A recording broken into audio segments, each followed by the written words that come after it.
Today we're going to switch gears a little bit. We're going to take a look at section 5.1. The two sections that we're going to do this semester in chapter 5 center around equations and solving systems of equations in particular. So we're going to have in section 5.1 today 2 equations at a time. And when we work in section 2 on Monday next week, we will have 3 equations at a time to work with. And that's how we're going to finish our semester. So what I'd like to take a look with you first is something we've actually seen before, but we're going to extend our definition a little bit. And that's a definition for the word solution.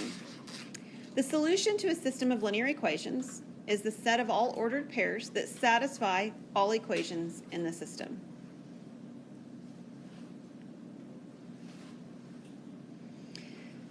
So to satisfy an equation means that if I were to plug the value that I suppose that my solution is into my equation, it would make the equation true.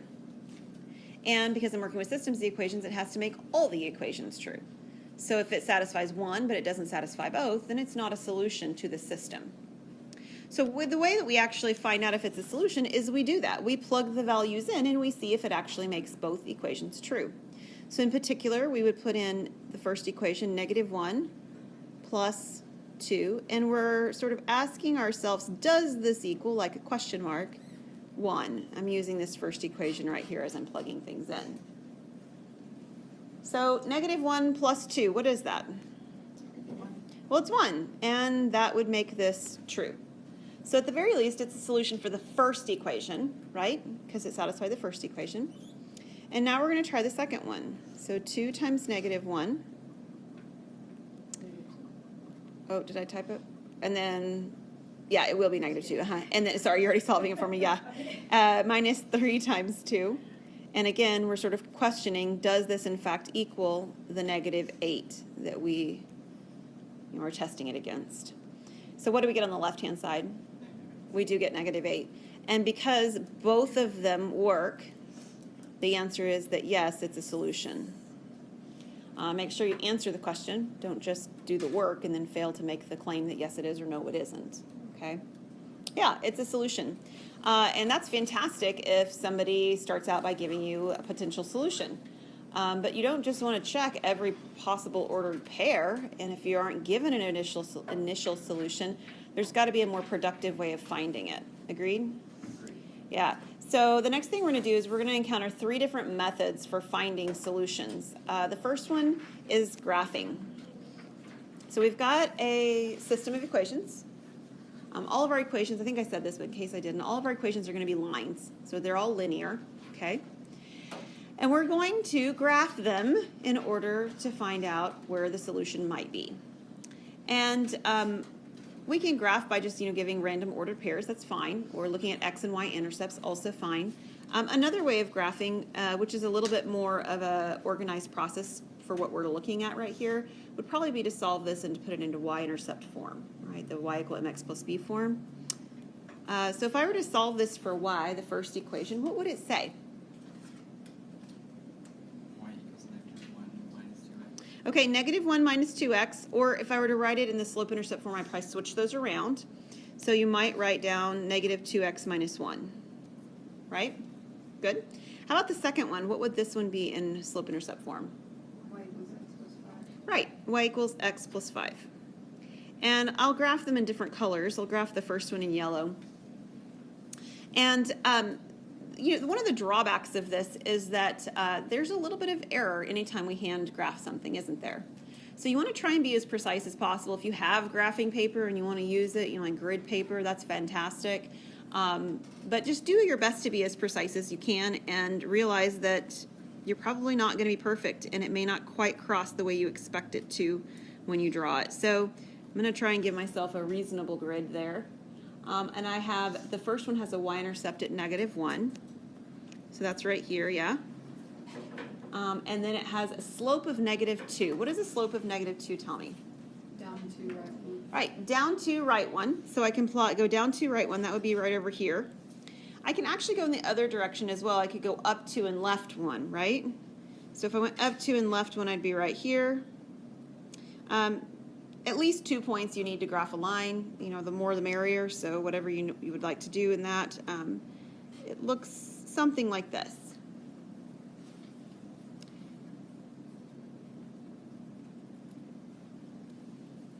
All right, let's graph the other one.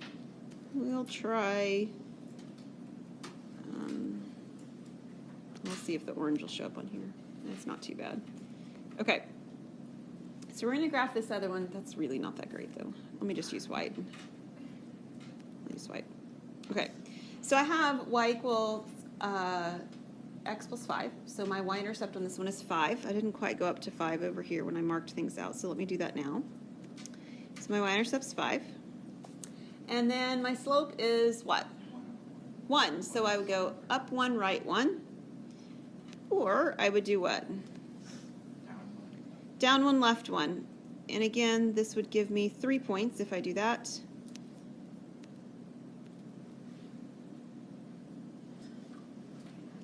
And they do, in fact, cross, right? So that's important to realize is there is a solution. They do cross one another, and that solution, that place where they cross, is what I'm looking for. So unfortunately, I didn't count any of that out, right? That wasn't one of the dots I plotted on either line. At least it doesn't look like it. You can do one of two things. You can sort of guess as to what it looks like on your graph, and you may be pretty close. You may be right on the nose. You could check that solution then the way we did on the previous problem. If you've got a graphing calculator, you can get more precise by zooming in, that sort of thing, and that's great too. The other thing you could do is you could continue to plot additional points. For example, the graph that I just plotted with the white line, I was going down 1 and left 1, correct? That last point I plotted. Well, if I went down 1 and left 1 again, I would be, well, let me change the color because that didn't show up then. It would be about right here, which looks awfully close to where my graph crossed. And the ordered pair would have been -2 and 3. Okay? But if I went up 2 and left 2 on the yellow graph, I would also happen to end up at -2, 3. So in some sense, I told you, the more the merrier on plotting points, and I sort of said it kind of like you'd be silly to plot more, and I don't really mean it. It's actually quite helpful when you're looking for intersection points. So this one actually does, if you're careful and graph it a little bit more precisely, cross at -2, 3. And if you were to want to check to make sure that really is it, what could you do? Plug it back into the two equations and make sure it works. So check them both very quickly. Plug in -2 for x and solve for y, or plug in both and just check both sides of the equation for both equations. Spencer? So say on a test, if we were graphing and it wasn't exactly to scale or whatever, and we just so say, because on mine crosses, it's like 2.5, -2.5 where it crosses. So would you leave room for human error, or would it just be wrong? Okay, well, it would be wrong, because if you checked it, you would find that that's not going to work. Like if you plugged in -2.5 into your x value, it's not going to give you back a y value that works on both equations. So you would run into a problem realizing that your human error, the error that you do when you graph, has caused a problem on your graph. But you do bring up an interesting point. This isn't too bad when they do in fact cross at whole numbers, if we're being really careful, especially if we have a grid and maybe a ruler and stuff like that. But sometimes equations don't cross at whole number values, right? I mean, you could get a half or a quarter or a 72 over 365. I don't know. You can get weird stuff. And so graphing ends up posing kind of a problem in general for giving precision. So I'll tell you, graphing's not my favorite way to do this. There are other ways that are easier to work with that will give us more precise answers without the human error, like you're mentioning. So the next two we're going to take a look at will show us how we can do that with a little bit less error on the part of the drawer of the graph. Did it work? Did you plug in -2 and you get out 3 for both of them? It works? Fabulous. All right. The next two, in fact, probably this one as well. Systems of equations are something you guys have done before because you usually encounter them for the first time in Algebra 1, which is early high school. And they come back up again in Algebra 2, which you've all had later in high school. So this is at least your third exposure, give or take. I mean, depending on your teacher and curriculums, of course, there's some room for error there. But you've seen this stuff before. So substitution. This is why you guys have papers instead of me having you write it all down. There's a lot of writing on a couple slides. Solving by substitution. The way that we do this is we'll solve for one variable in one equation. We'll substitute that variable into the other equation. That will create an equation that has only one variable in it, which we can solve for and get a numerical answer. We can back substitute that into one of the equations we've already had and find the other variable. So a substitution process.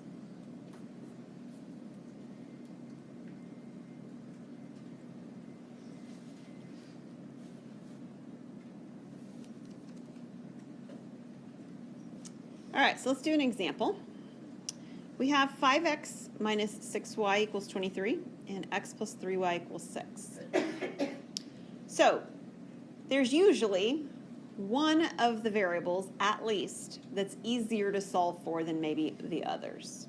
Which variable in this system of equations and in which equation is easiest to solve for?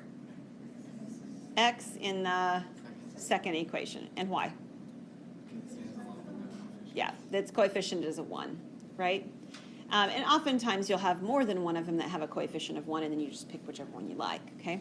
So the situation on this one is that the second equation, solving for x, is my easiest option. So if I solve this for x, what will x equal? Okay, negative 3y plus 6, or you could write down 6 minus 3y. Either way is fine. So that's sort of like step 1, okay? Step 2 is to take the other equation, whichever one you didn't use, and to plug it in. So we're going to take this expression for x, and we're going to replace it for the x in the equation that we didn't use. So that's going to become 5 times negative 3y plus 6 minus 6y, and then equals 23. The only variable now that we have is y. There are no more x's. So I should be able to simplify this down to the point where I have y equals and I have a number. So that's our goal. So we'll distribute the 5. So I have negative 15y plus 30 minus 6y equal 23. Then what?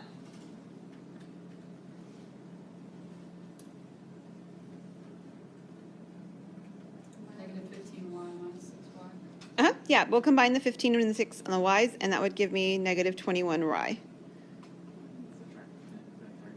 And then I have my plus 30 that I can subtract from the other side, right? Sounds good. So I have negative 21y on the left. What's on the right? Negative 7. Divide by negative 21. I will end up with a fraction here. It's really not that bad, I promise. 1/3. So this is my value for y, okay? That's solving. This is like step 2 from what we had on our previous slide. Step 3 says to take that, or that was step 3, I guess. 2 and 3 in the same spot. Now we're on step 4. We're going to take that value and we're going to plug it into one of the original equations or something we already have to solve for x. And there is a really nice place to plug it in, and it's the part that's circled in white, right? If I plug it in there, I can find out what x is equal to pretty quickly. So x is equal to negative 3 times the value for y, which was 1/3, plus 6. So what is negative 3 times 1/3? Negative 1. Plus my 6 would give me 5. I have a value for x, and I have a value for y, and I need to write them as ordered pairs, or as an ordered pair. So that's 5, 1/3. And again, this is one of those sections, not all the math that we've done is like this, but there have been a couple times when it has been. You can check to make sure you got the right answer without having the back of the book, right? Just plug those numbers into both equations and make sure that there's solutions for both. So that's a nice fact about these questions. All right, our third way of solving is called the addition or elimination method, depending on the textbook you're using. Our book calls it the addition method. First thing you do is you adjust the coefficients so that one variable will cancel out when the equations are added. We'll talk about how to do that. And then you add the equations. You solve for the remaining variable. and then you back substitute to find the variable you don't have.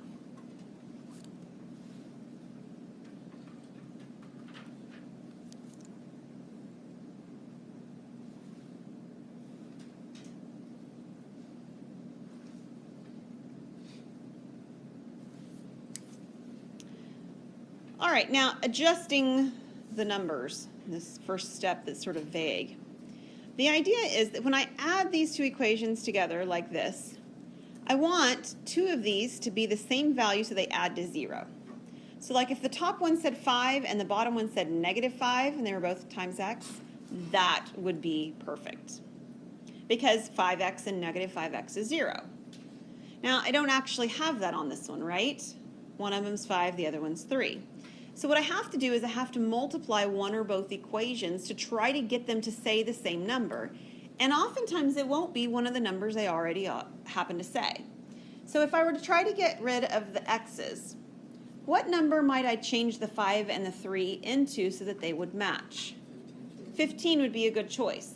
I could multiply the first equation by 3, the second equation by 5, but I need one of them to be negative.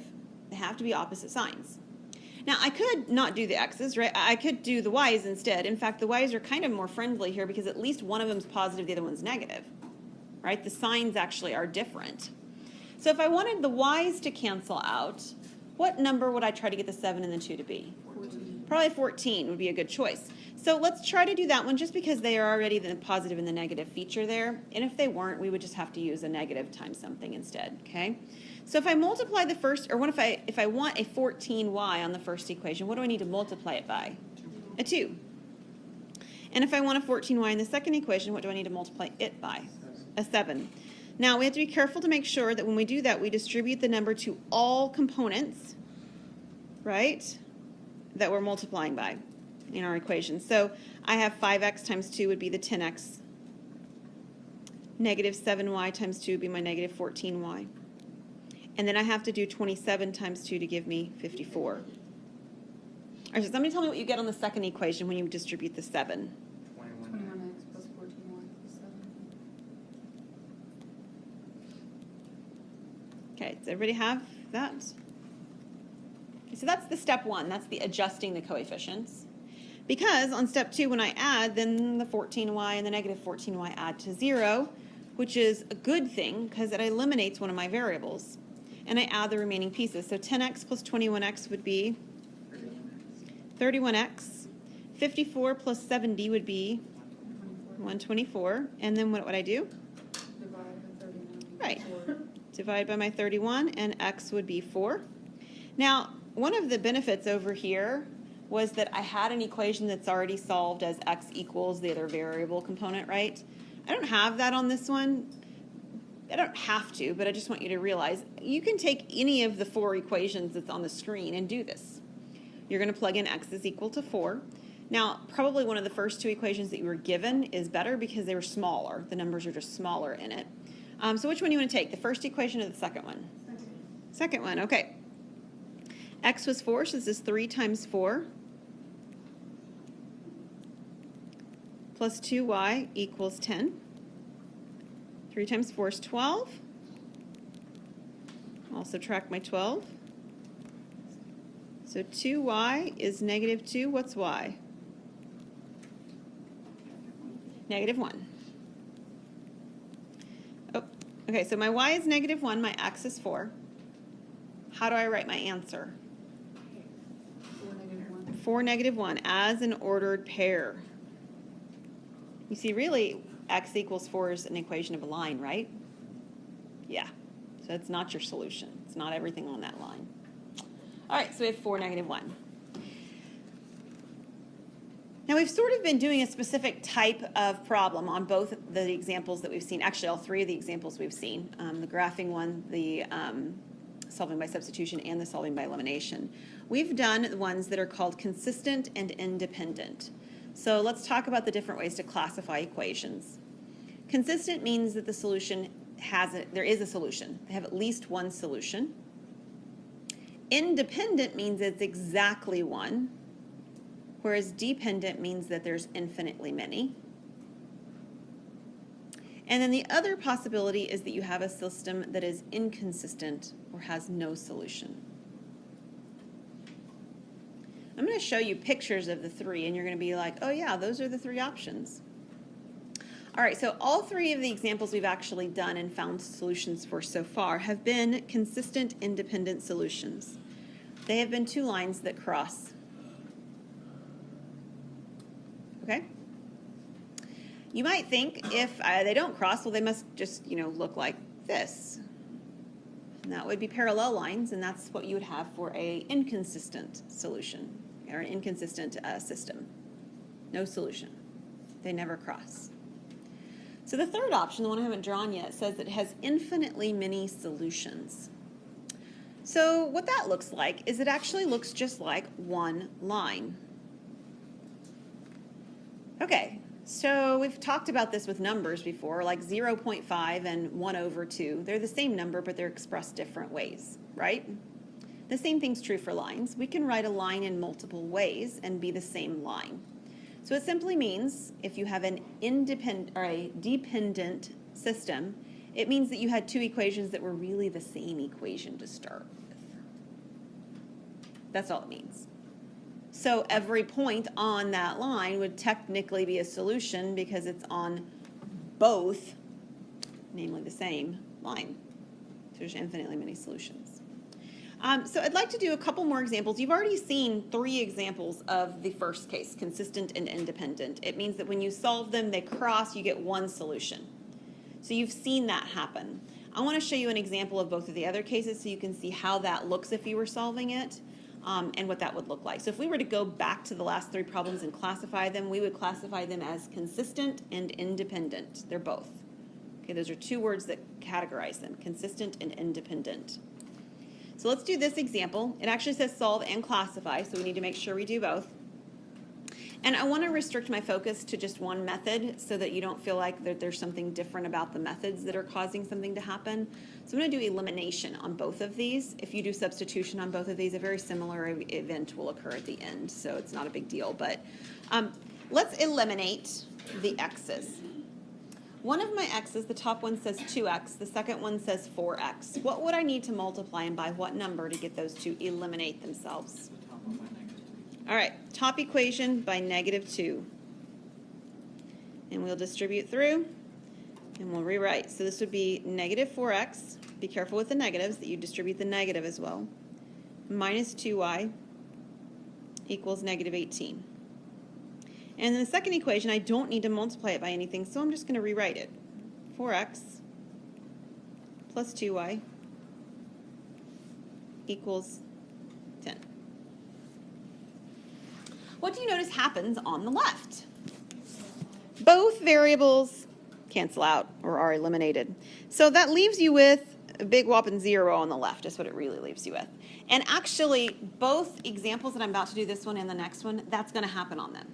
So if you have something that is, we'll go over here to our list, consistent and dependent or inconsistent, both variables cancel out. That's always going to happen. So if you've got both variables canceling out, you've got one of these either same line or parallel line situations. What happens on the right-hand side of this particular system when I've added them? -8. And somebody's going to look at that and say 0 equals -8, and you're going to say, no, it doesn't. It's not true. Right? This doesn't work. If we end up with a statement at the end that's false, like 0 equals -8, this means there's no solution. And no solution means that it is inconsistent.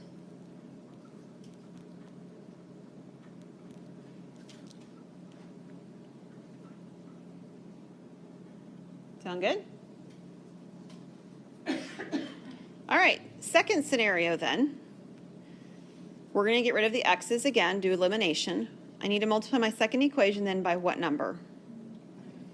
-5, and make sure we distribute, of course. The first equation will remain unchanged. 5x plus 10y equals 600. And my second equation will become what?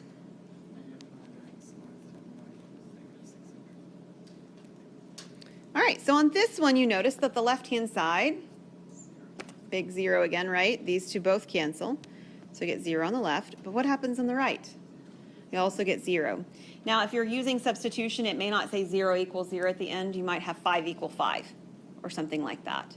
As long as both sides are the same at the end, you have a consistent dependent solution. So there are infinitely many solutions. I'll show you how we write that in a second, but for right now, let's just write infinitely many, because the statement's true, as opposed to being false like the last one. So this means it is consistent, i.e. there's at least one solution, and it's dependent because there is infinitely many or more than one solution. So let's talk about how we actually write the solution set, because the solution set does end up being written kind of funny. Okay. You're going to write a curly brace, and you're going to write sort of an ordered pair, leave it empty. We're going to have a bar here, and we're going to have a curly brace to close. So this is going to be set notation. And what you're going to do is you're going to find one of the equations to solve for one variable. I don't care which equation or which variable. So pick one, which is the nice one to solve for. Yeah, the second equation for x. Okay, so if I solve my second equation for x, what does x equal from this equation? All right, negative 2y plus 120, or 120 minus 2y. Everybody good with that? Okay. Whichever one you solved for, in this case we solved for x, we're going to write this expression in place of the x variable in the ordered pair. So this down here would say negative 2y, now I don't have enough space, I'm going to have to move mine over a little bit, plus 120.